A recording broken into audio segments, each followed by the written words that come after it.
Hello, ladies and gentlemen. My name is SamElliott64, and welcome to the RoboCast. I'm joined alongside, Steve the American Killjoy. and we are here to discuss the fourth Heat of Bugglebots Season 2. We have two guests joining us from one of the teams in this episode. Introduce yourself, guys. Hello there, we are Team Spinnerproof. I'm Ryan, the social ambassador, and we've also got Sam here, who is the brains of the operation. Hello. We got two Sams. This isn't going to get confusing. It's going to be very simple, very simple. We're going to have Spinner Sam and Robo Sam. It's going to be fine. It's going to be fine. Perfect. First of all, guys, welcome. This is, a pleasure to have you on. It's obviously very strange having, you being guests as a podcast, on a podcast as Roboteers. It's kind of very different for yourselves. How did you find Bugglebots? I think this is your first event, correct? Or one of your first events? This was the first event that we went to. Obviously, in terms of our lives, but obviously in terms of the public-facing lives, in terms of things that people have seen online, this would be the second one. It's all very confusing. But yes, Bugglebots was the first thing that Ryan and I went to. It was the first beetle we built. Was Hello There, and it was a lot of fun. We both really enjoyed it. That's the main thing. The most important thing is you got to go there and you've got to at least enjoy yourself. And judging by some of the reactions that you were having, there was a lot of laughter going on in the pits. It did seem that you were thoroughly enjoying yourselves, which is great to see. How did you find the build process? Obviously, as you mentioned, this was all very new for you. Like, how did you find approaching it? We mostly just bumbled our way through it, not really knowing what we were doing, but trying anyway. We did a huge amount of prototyping, and then we just basically threw time at the problem. I try not to think about how long we spent, but we worked out it's easily at least 100 hours of human effort in that robot. Good Lord. Probably quite a lot more. Good Lord. It was a lot more than... And the assembly was like 1% of that. Yeah, like the time spent sort of like developing the robot, he says in square quotes, was a long time. I was looking actually today at like old videos and stuff, and I think the first video I have of us prototyping something was from like February or something. So like we spent a good 2 months or so, I think. Like we spent a little while before that thinking about it, and then a good 2 months building it. I mean, in fairness, for a first effort, it was very solid. I mean, we'll get on to how you actually performed in the heat a bit later on, but like, you had I think, arguably the toughest heat of the series to be in. You look at the competition. There's, three very nasty spinners. Thunderchild, who's obviously, Nate's very experienced and knows exactly what he's doing. And Claws 2 did a great job this and last series, and is very well driven. You were thrown in at the deep end, and you didn't exactly sink. I think you did a very, very serviceable job. So you should be really happy with how you did. Thank you. And obviously it was good to see the little pink boy do well. Yes, it's good to have a little bit of fanciness in here every once in a while. As a fan of pink robots myself, it was very there you go. very, very nice to see some pink representation in Bugglebots. I still find pink paint like around the place that it shouldn't be. From just transporting that robot around, like I found some in like the phone holder in my car the other day. I'm like, how is this here? It's a virus. It's everywhere. It really is. It's the worst because if you put your hands on it as well, but it's still slightly damp, like you do not get rid of it. It stays there for days. It's the worst. It is truly the worst. I've moved house 3 times and I'm still finding it in a new place. Just the tiniest flecks. It's actually worse than glitter. Oh. I don't know about that. I mean, I've seen Alex Shakespeare's ant weights at the Christmas events. They're nasty. I mean, I've still got my ant weight from a couple of years ago, and it's still got glitter in it from then. So it's it's not the best. It's not the best. Anyway, I suppose we should probably discuss the episode itself. The first fight of the episode was between returning Heat finalist from last series, Claws 2, and Daedalus, probably arguably the most destructive spinner in the competition. This was brutal. Just watching the energy that Daedalus was throwing out was just incredible for a start. Yeah, what did you think? Daedalus has been built from pure fear, hasn't it? It's something. It's just incredibly simple, but like everything's just so well thought out. It's brilliant. It looks very similar to a robot I've seen over here just a few times. I would Yeah. say Tombstone, but Yeah. I mean, you know, You can see the lineage, can't you? Certainly. just a touch. But hey, you know what? The thing is, you got to make it work in this weight class. I mean, cool. You can throw something that looks like a big bar spinner with 2 wheels in the back, but to make it effective at this weight class, it's not super easy. And getting the right amount of bite right. And from what I hear with this robot, it's won a lot of competitions over the course of the past year or so. So it's definitely got pedigree. And going into this event, I think I heard a lot of rumblings that this one was gonna shake things up just a touch. I think for me, what's probably more scary about it is how reliable it is, because Yes. obviously there's a lot of spinners out there that can deal out some big hits and then just crumble and die basically. But this just keeps coming, and like it was a good, good few hits that Claws was taking, but eventually just the amount of energy that was just being sent through Claws 2 was incredible, and I think eventually it just kind of paid off for them in the end.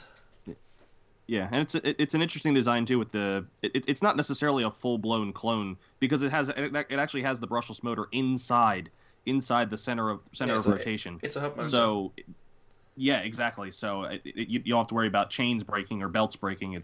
It's more the fact on the motor and having good torque transfer with whatever he's using to hook it to the motor, hook that weapon bar to the motor, and whew, I mean, Cosmin's got a pretty scary robot here. I was really excited to see it go this time.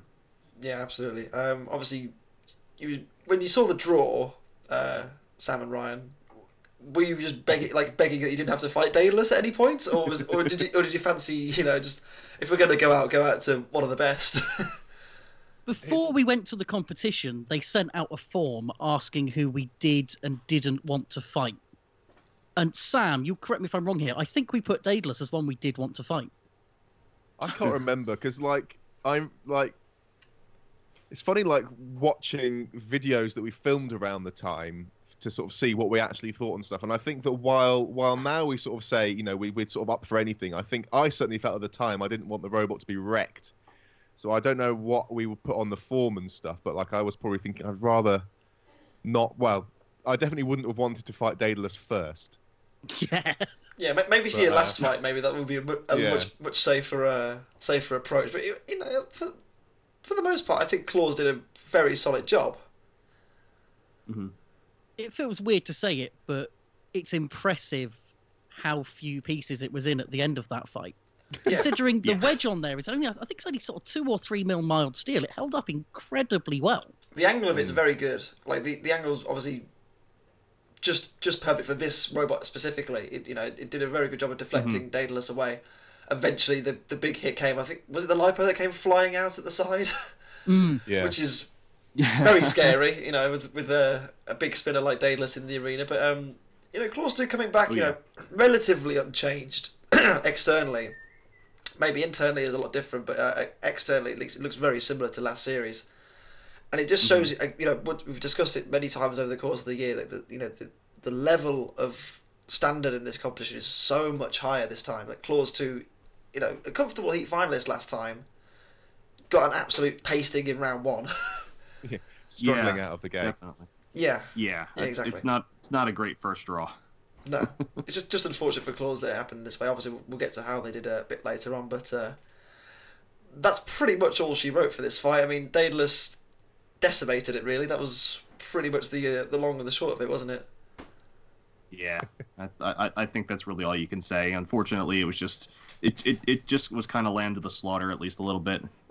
Unfortunately, Claws really couldn't get in and get the Claws Griffin, and I think as soon as one of the claws is kind of hanging off by its side at one point during this fight, and it's just bent over, and you kind of had a feeling at that point it was going to be over. Yeah, pretty much. So Daedalus goes through, Claws goes into the losers melee. Now, gentlemen, the time has come. Hello there. Hello there. Yeah. Obviously, you drew Thunderchild.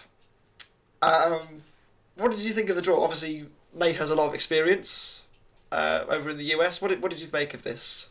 At the time, I wasn't nervous. I didn't know that Nate had a lot of experience, so I wasn't particularly nervous about it. My biggest fear was that he would just pit us immediately. But other than that, I was sort of fairly happy that we weren't going to get wrecked. So yeah, I was nervous we were going to get pitted, and I was nervous that we wouldn't be able to put an entertaining fight on as well. Well, thankfully, I meanwhile did know about Nate and decided not to tell Sam. Which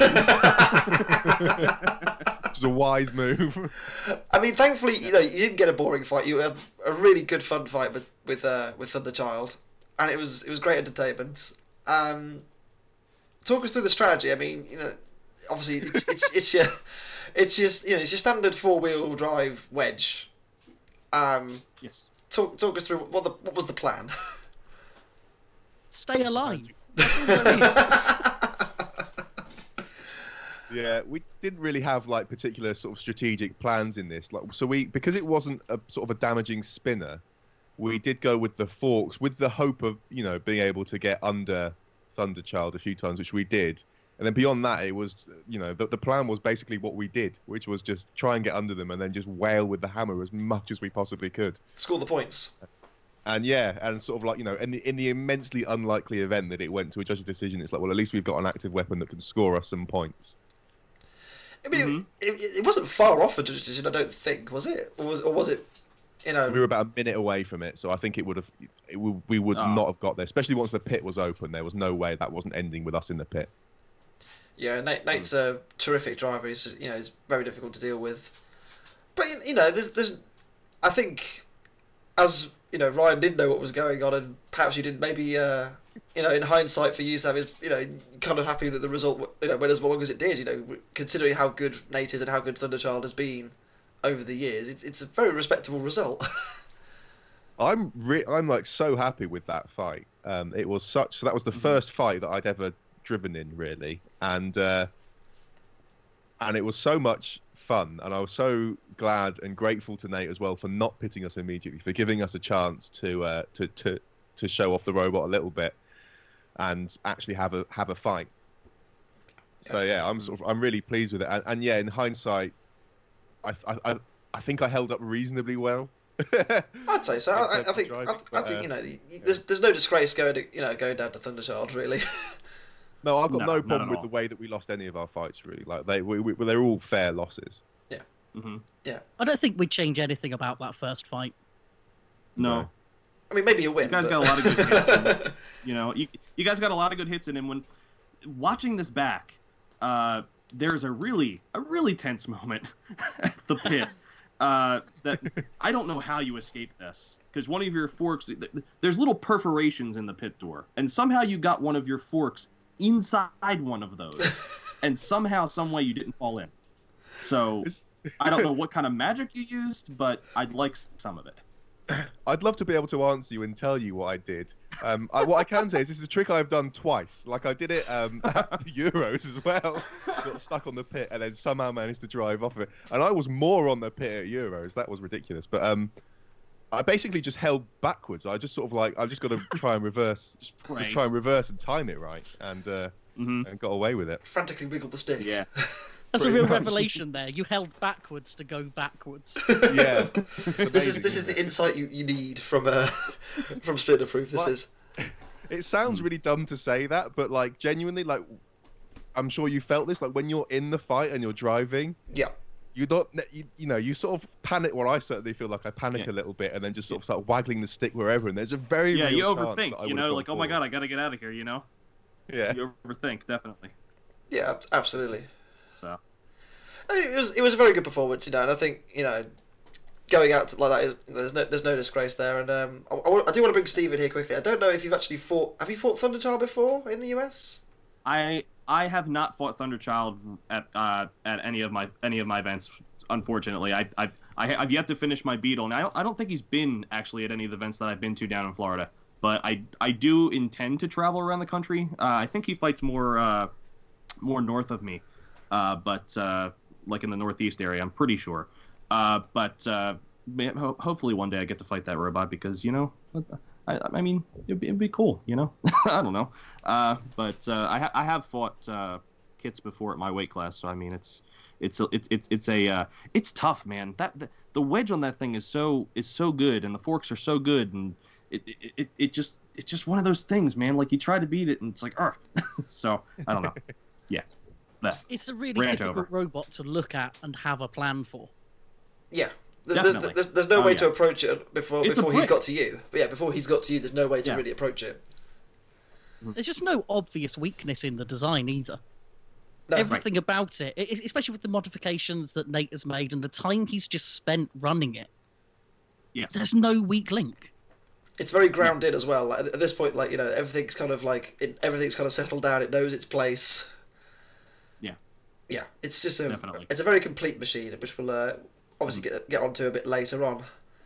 It's all the I would've been things Hello interested there to see isn't. I would have been interested to see what a judge's decision would have been, because you guys did get a lot of hits in, but control, I think, went to him, and who knows what aggression would have been. I don't know, split decision did something, but Split decision You is can't Occupied argue that we space. did any damage in that fight. Like, our hammer is so ludicrously underpowered. Like, it can barely dent a tin can. Like, it's.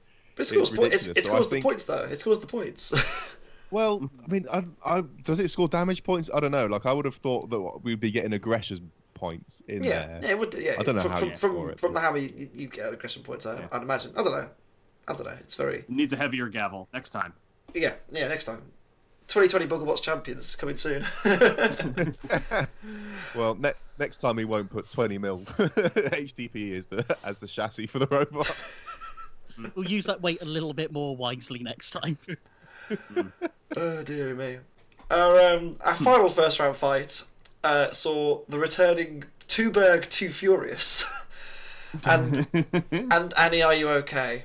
Annie, of course, coming from Team Panic, I believe. Is that Yes. I'm correct? I know it's Ben from Team Panic. And from Team Panic, yes. Absolutely lovely guy by all accounts. And Annie is just the most, like, it has the face that it just terrifies me. It just terrifies me. I don't know what's going on with it, but I don't want to know, and I want to stay well clear of it. But I want to stay well clear of the weapon as well, because that is very, very nasty.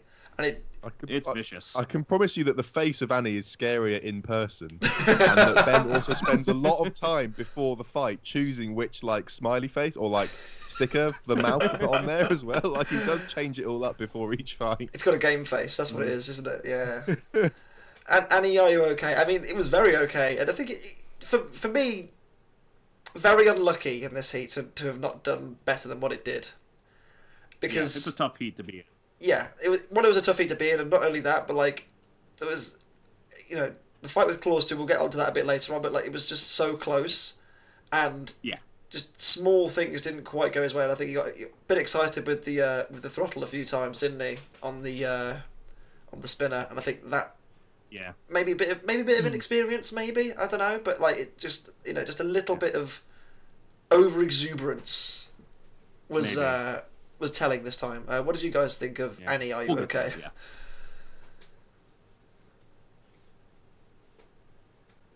Let Ryan do this. Just This is a stunned silence. classic That's what we situation from thought. Spinnerproof. Is Ryan just? I wait for Ryan and then he just stays silent. The awkward silence thing is definitely a thing for us too. Don't you worry. It's definitely a RoboCast staple. Yep. I reckon you're all just there trying to work out if my Skype has gone again. Has he died? What do you think of Ryan, Annie? What do you... That stayed in. That stayed in. What do I think of Annie? What do you think of Annie? Yeah. It's a style of undercutter that I really like, because it manages to sort of combine weapon reach and stability by having those little outriggers on the side. Yeah. And this was a really good fight to demonstrate the value of that. The fact that, Annie isn't a particularly heavy weapon. It's not trying to smash an opponent to pieces. It is trying to do the typical undercutter thing of finding the weak spots. And in this fight, it's been able to do that incredibly effectively. It's been able to get in underneath, take the foam of the wheels, and it can do that persistently. Because it's not hitting really hard and bouncing away, it can just nibble and nibble and nibble and nibble.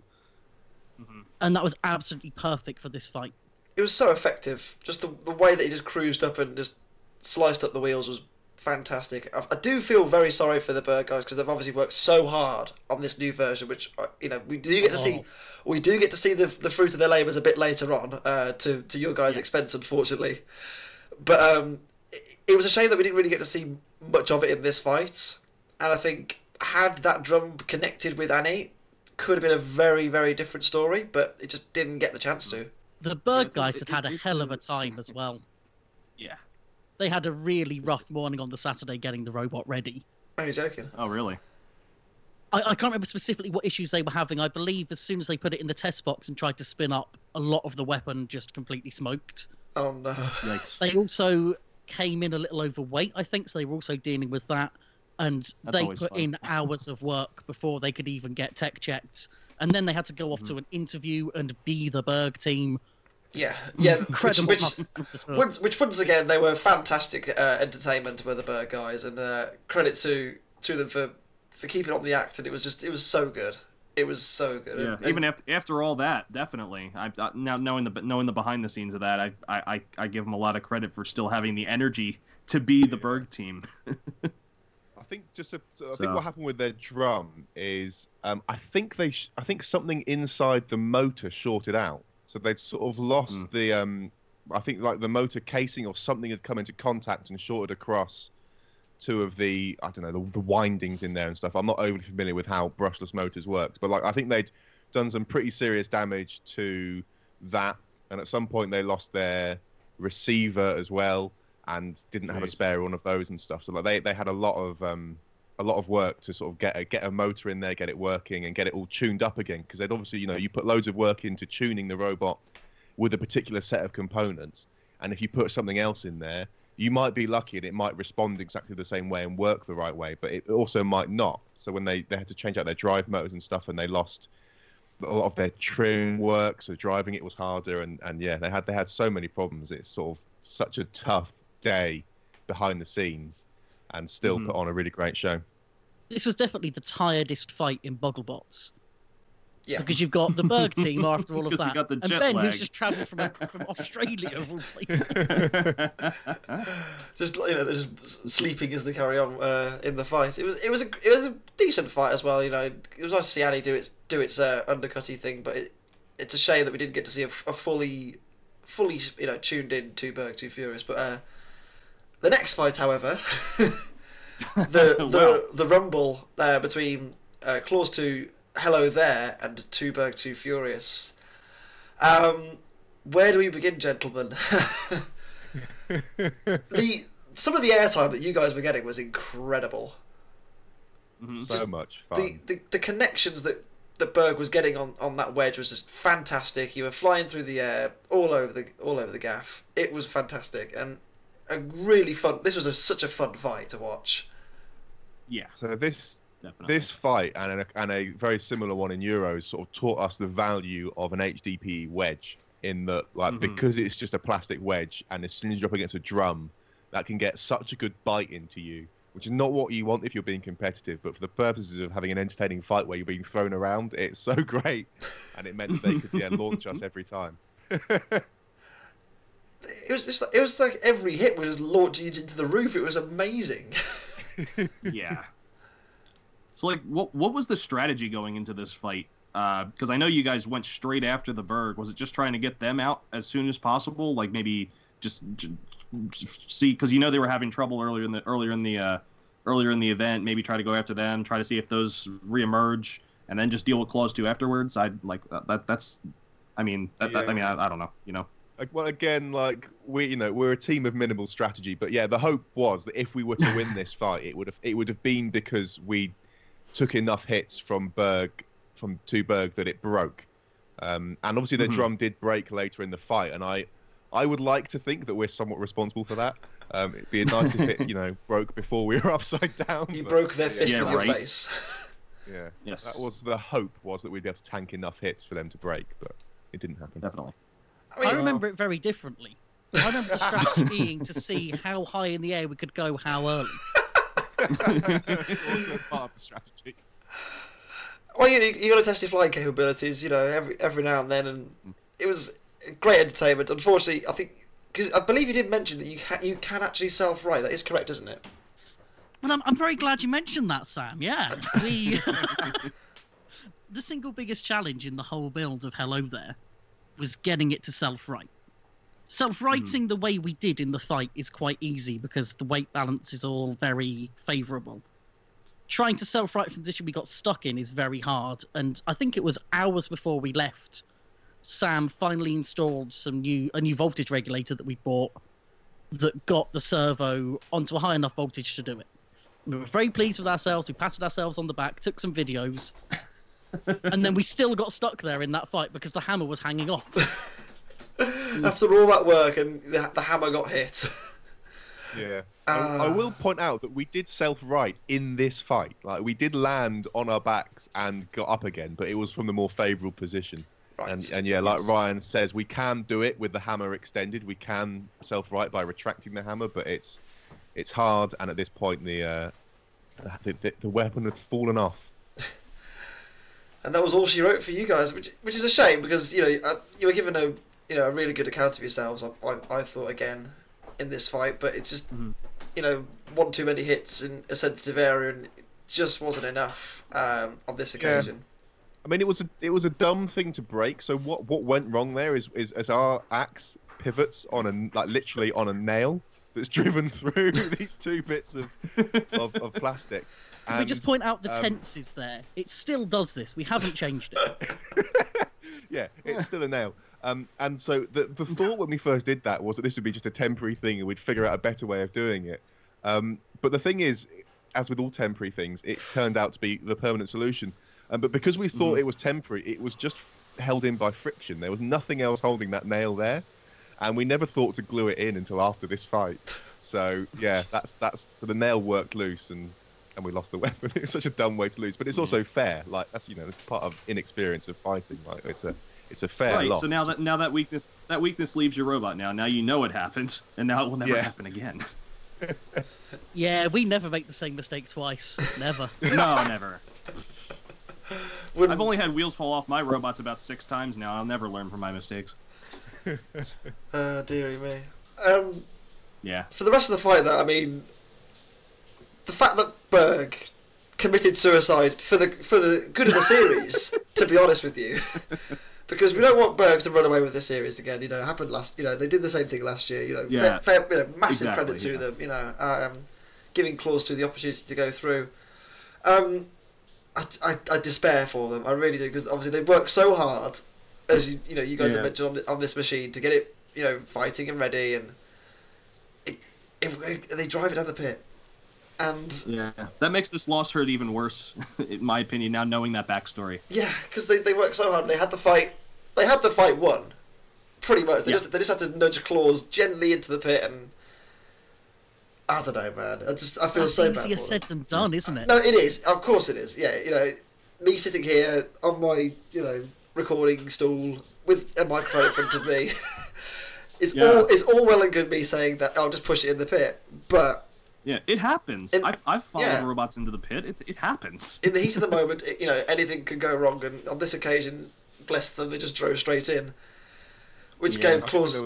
Go on. I think there was a couple of factors here. I think one of them is obviously the heat of the moment, and you're sort of like, you don't necessarily drive perfectly when you're right in the fight. Yeah.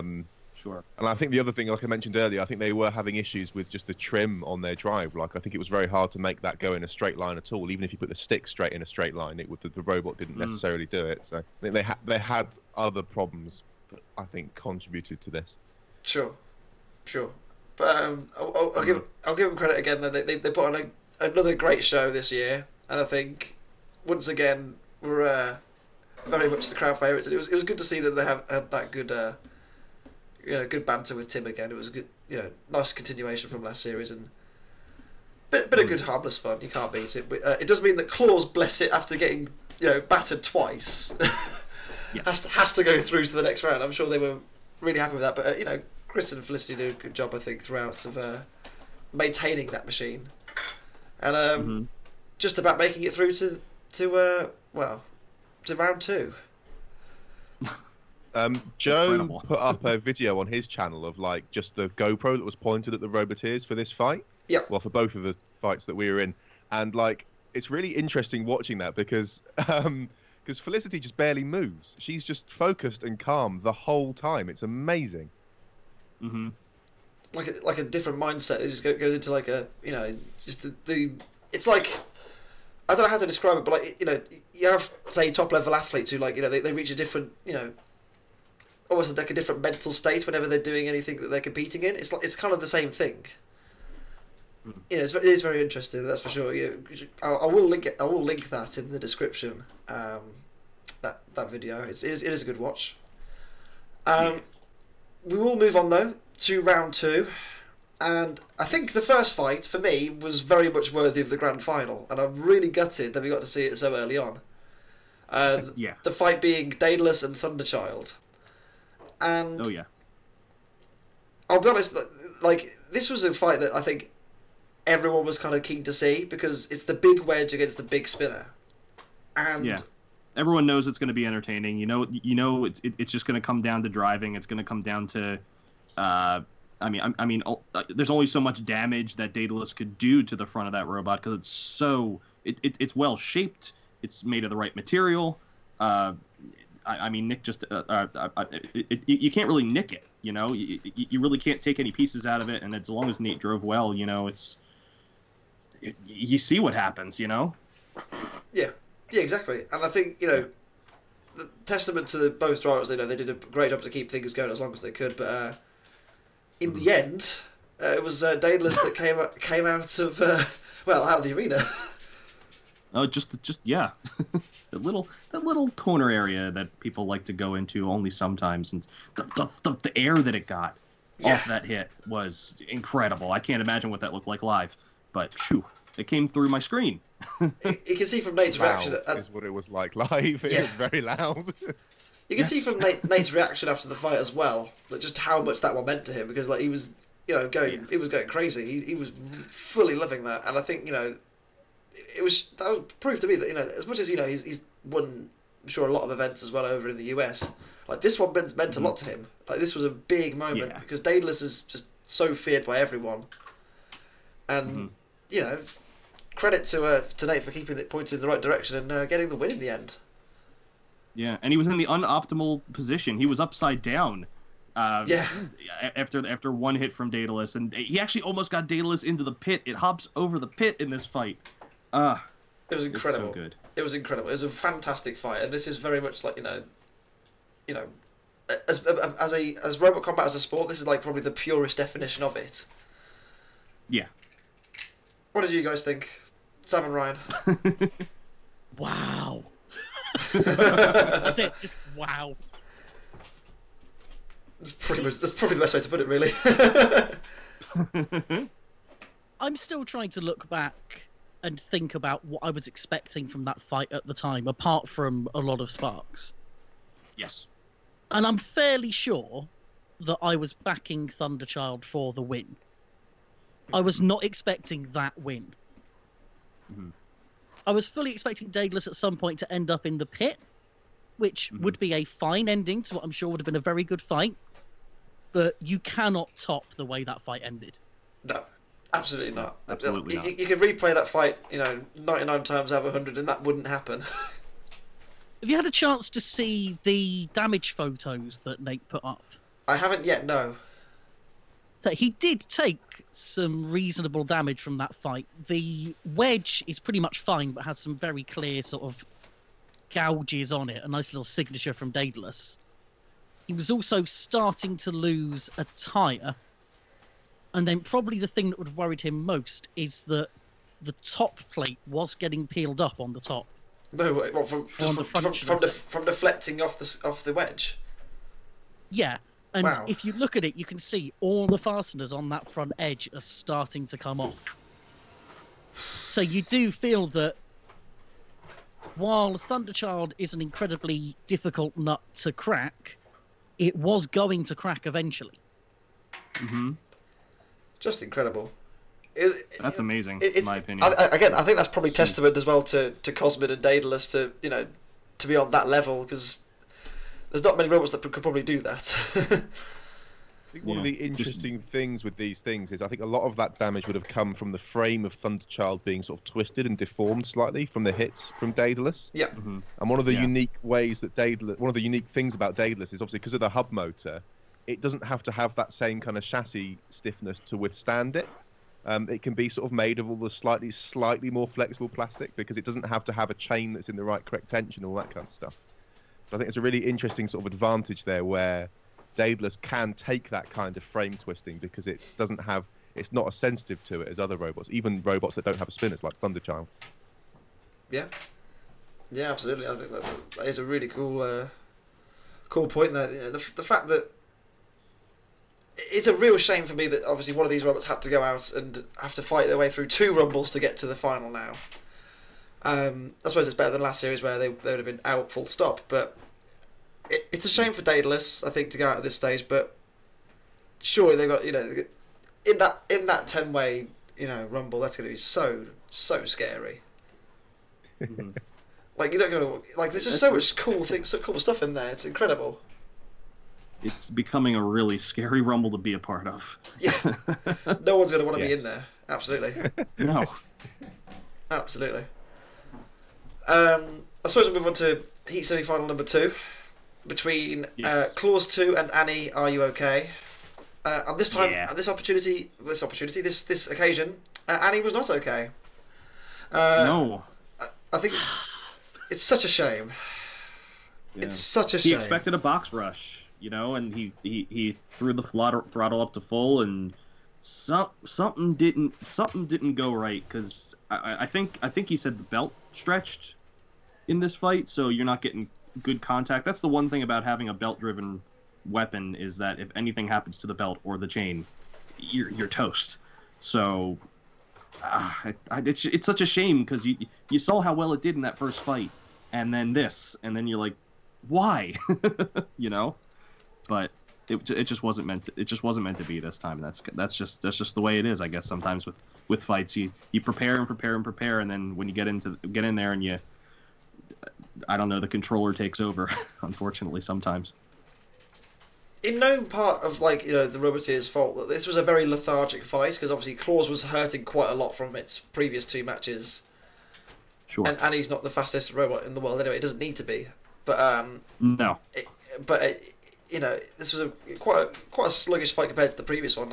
I think, you know, it's just unfortunate that that's the way that the way things happened. But I'll give Claws 2 massive credit once again. You know, the control of Felicity was fantastic. You know, the fact that they kept it in the arena, you know, kept repairing it and kept it going was really good. And you know, they did take a couple of hits from Annie. You know, as much as Annie's weapon wasn't at 100%, it did take. I think it did take a hit or 2, from what I remember. Yeah. Mhm. Fairly well. And you know, credit to them for keeping going. And you know, eventually, you know, there's a lot of people I've seen online, you know, say, oh, you know, probably should have gone the other way. I don't think so. I think Claws won that fight quite comfortably. Losing your weapon in a fight is gonna hurt when it comes to a judge's decision, and unfortunately, I think that's where a lot of it went. I mean, it wasn't necessarily like you can't say that they lost their weapon on their own accord, because I've been to events where sometimes it's judged like if your weapon blows up because of something you did, you don't lose as many points. But I think you can attribute the weapon dying to Claw's constant attacks. That's just the nature of it. And we were talking earlier about how Annie's weapon works, and I do like the idea having an undercutter with, because let me explain it differently. So you have a couple of undercutters over in BattleBots where you have Valkyrie and you have Rotator, which I guess you can consider an undercutter overcutter. It has the blade, and on the bottom there's like a non-skid offset on the floor that's constantly in contact with the floor, and that's great. But there's instances where you'll hit inconsistencies in the floor, and you can have trouble. So having something that has these little stilts on the sides, and you have your blade in the middle that isn't necessarily resting on the floor, you have a little bit with what Annie did in this heat. You have the capability to have your blade not resting on uneven floor, and you're able to maybe get better hits possibly, and not have to worry about bouncing around the arena as much.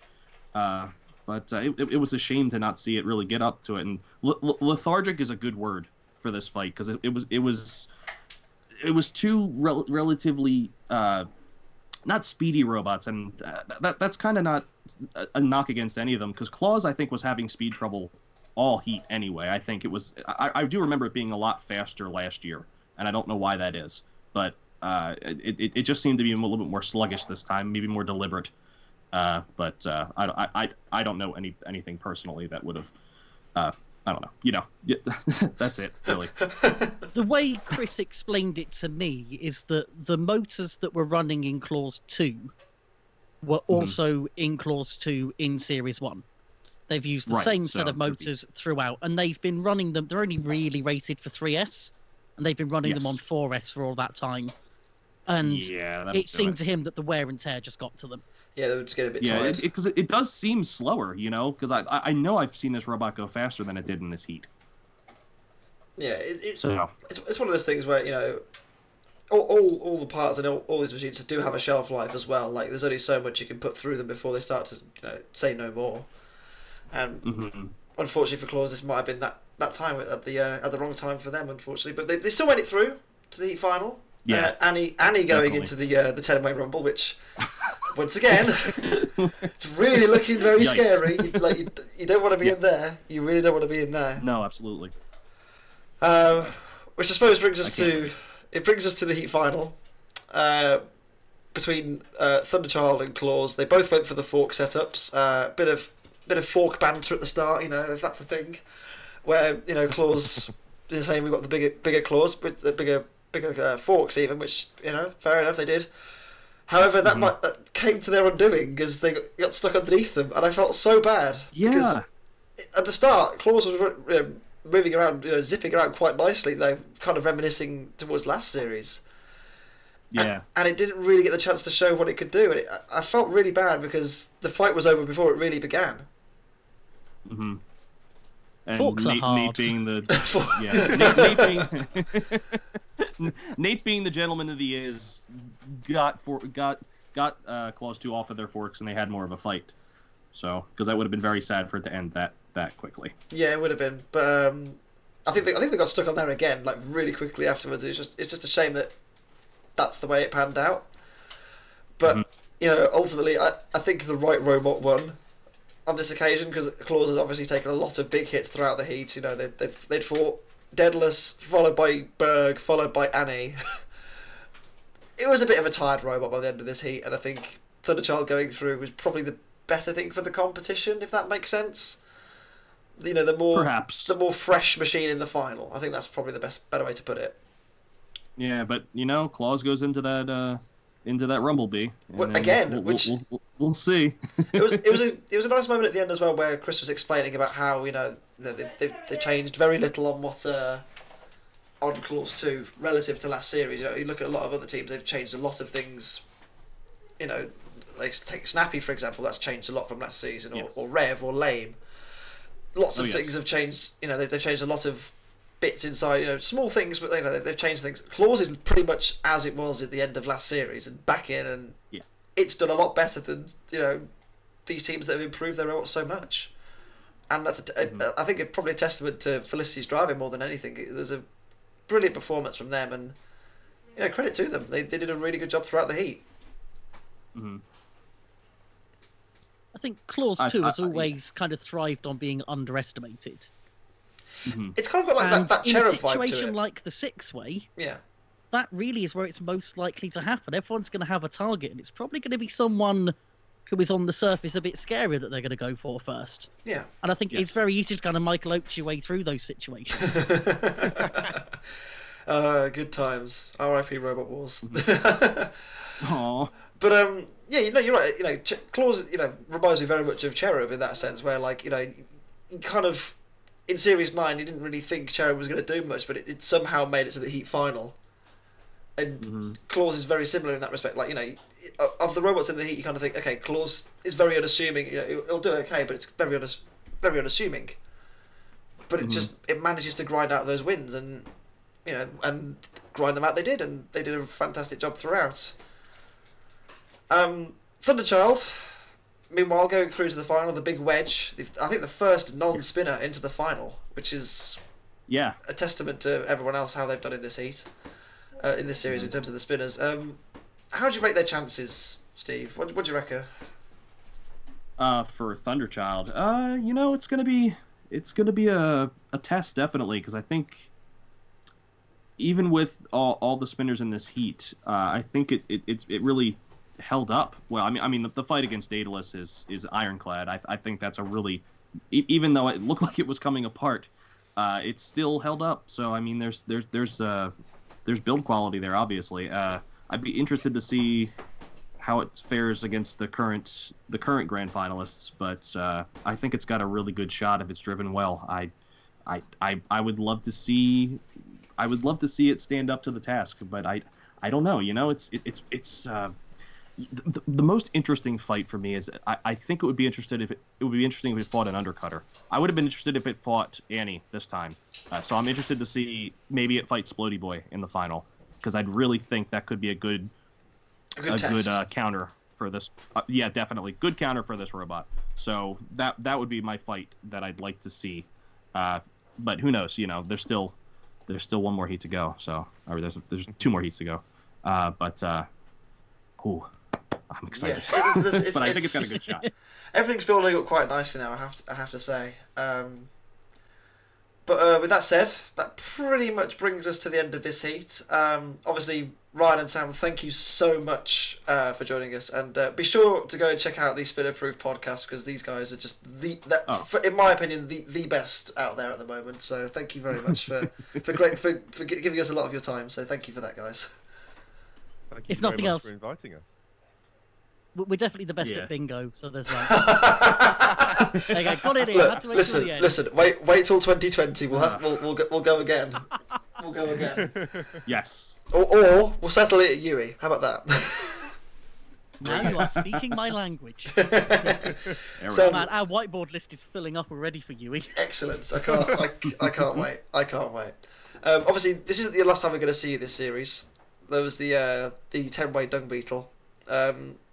Obviously, you can't really discuss what happened in it yet, but did you have fun with that at least? Let Ryan take this one. Oh, okay. Uh-oh. We had fun every second we were there. Fantastic. Yeah. Fantastic. Every fight was a lot of fun. That's good to hear. I'm glad you guys enjoyed it. You know, it'd be a shame if you went there, it's like your kind of first event experience. It was just kind of like, oh, this isn't what I expected it to be. So I'm glad that you enjoyed it. So nice one, guys. Yeah. It does come across on YouTube that like everybody is enjoying themselves on there, and I think that's a testament to production, honestly. Yeah. The fact that it looks like everybody's genuinely having the time of their lives there, honestly. Yeah. The production and all the team making Bugglebots is genuinely incredible. Like the stuff that they do, because there were a couple of moments where we're sort of like, because Ryan and I there having no idea what's going on. So it's a bit like I'm not sure what's going on, but you could always go and speak to someone and have a bit of an idea about stuff, and all the work that they've done, to plan it and then get it all together and in a show that makes sense, and just, I don't know, everything that all those people do to make that show, it's genuinely amazing. Mm-hmm. Absolutely. Yeah. With that said, then, I've been Sam at 64. I've been Steve the American Killjoy. We've been Spinnerproof. And the two of us, at least, will see you next week for Heat 5 of Bugglebots Series 2. We'll see you for that. Bye-bye. Bye.